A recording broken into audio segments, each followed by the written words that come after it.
வாய்ப்புக்கு நன்றி கூறி அமைகின்றேன். நன்றி, வணக்கம்.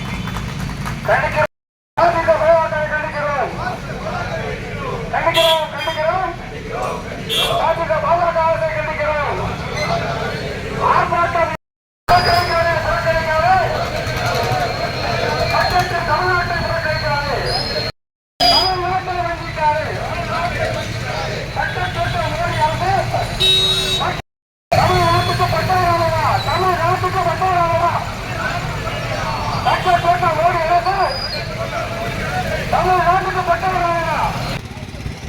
இந்தியாவுடைய நிதிநிலை அறிக்கையை அறிவித்திருக்கின்றார்.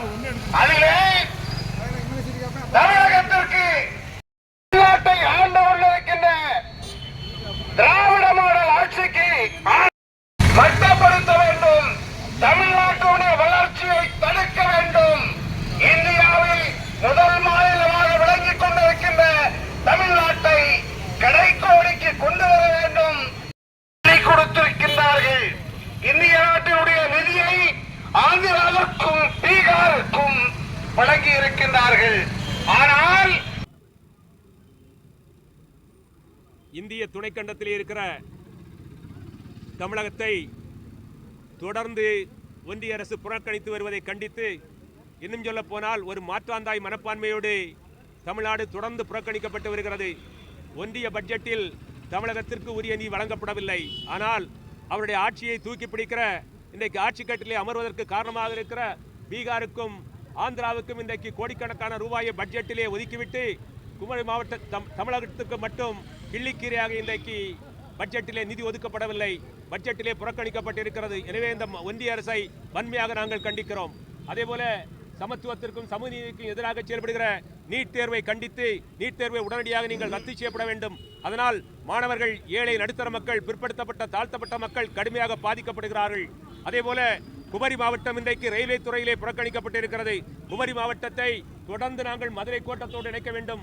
மதுரை கோட்டத்தோடு இணைத்தால்தான் குமரி, நெல்லை, தூத்துக்குடி மாவட்ட மக்கள் ரயிலிலே வசதியாக பயணம் செய்ய முடியும் என்று பல்வேறு கோரிக்கைகளை வைத்து எங்களுடைய மக்கள் தலைவர் வைகோ அவர்கள் நாடாளுமன்றத்திலே தொடர்ந்து குரல் கொடுத்து வருகிறார். ஆனால் திருவனந்தபுரம் கோட்டத்தோடு தான் குமரி மாவட்டம் இணைக்கப்பட்டிருக்கிறது. அதனால் குமரி மாவட்டத்திலே இருந்து ரயில்கள் பயணிகளுக்கு வசதியாக இல்லை.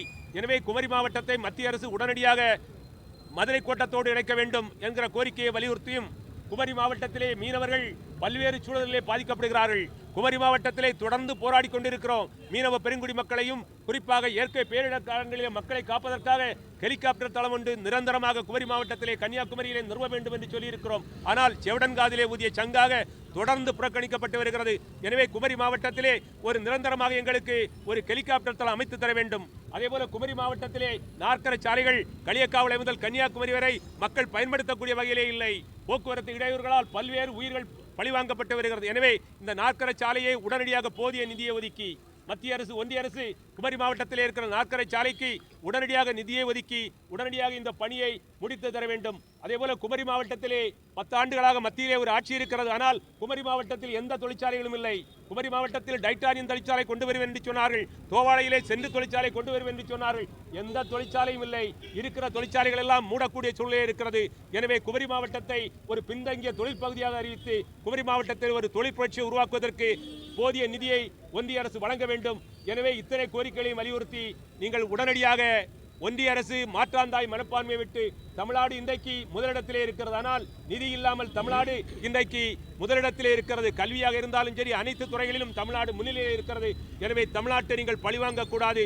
மத்திய அரசு, தமிழ்நாடு இந்தியாவிலே இருக்கிறது, இந்தியாவிலே இருக்கிற மீனவர்கள் எல்லாம் இந்திய மீனவர்கள் என்பதை கருத்திலே கொண்டு மத்திய அரசு உடனடியாக நடவடிக்கை எடுக்க வேண்டும். மோடி அரசு தமிழ்நாட்டை வஞ்சிக்காமல் காப்பாற்ற வேண்டும் என்ற போராட்டத்தின் மூலமாக, மக்கள் தலைவர் வைகோ மூலமாக இந்த ஆர்ப்பாட்டத்தில் தெரிவித்துக் கொள்கிறோம். எங்களுடைய ஆர்ப்பாட்டத்திற்கு, எங்களுடைய தலைவருடைய கோரிக்கைக்கு இன்றைக்கு தமிழ்நாடு முழுவதும் மாவட்ட தலைவர்களிலே இந்த போராட்டம் நடைபெற்றுக் கொண்டிருக்கிறது. நீங்கள் இதை உடனடியாக சரி செய்யாவிட்டால் தமிழ்நாடு முழுவதும் மக்கள் தலைவர் வைகோ அவர்கள் மிகப்பெரிய போராட்டத்தை அறிவிப்பார்கள் என்பதை இந்த நேரத்திலே ஒன்றிய அரசுக்கு எச்சரிக்கையாக தெரிவித்து விடைபெறுகிறேன். நன்றி.